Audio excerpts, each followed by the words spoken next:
تاریکی های زندگیتونو، یخبندان های زندگیتونو تاپ بیارید. آقا تو باید 6 ماه حالت بد باشه، این 6 ماه رو پاس بدار. بعدش که از در میای از تاریکی میبینی وای خدا چه عظمتی به تو داده بوده. ببین آتیش عقل داره، این بومیای استرالیا میگن خرد داره.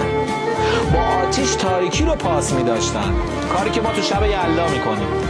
از تاریکی فرار نمی کنیم. اینکه تو سرما تو تاریکی فرار نکنی خیلی مهمه. آقا من ازتون خواهش میکنم هر کسی زندگیش یخبندون داره بچه‌ها، یخبندونای زندگیتون رو تاپ بیارید. به زودی بهار از راه میرسه.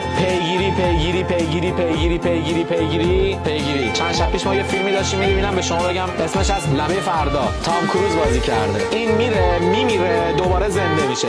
بعد باید تو این مردن و زنده شدنات سناریو رو عوض کنه. یعنی الان اومده با این صحبت که این کشتتش، حالا باید یه جوری صحبت کنه نکشتش. این نزدیک به 200 300 بار میمیره و زنده میشه تا سناریو رو عوض میکنه، فرانسه رو نجات میده. کارگردان ببین چه جوری رفته تو عمق روان تو، دست گذاشته رو همون قسمت روان بشر که وقتی نتیجه درست نمیبینه رها میکنه. گرگا رو دیدی گله‌ای با هم زندگی میکنن، اینا یهو میبینی 3 روز تو برف و بوران دارن حرکت میکنن و هیچ شکاری هم پیدا نکردن، باز حرکت میکنن.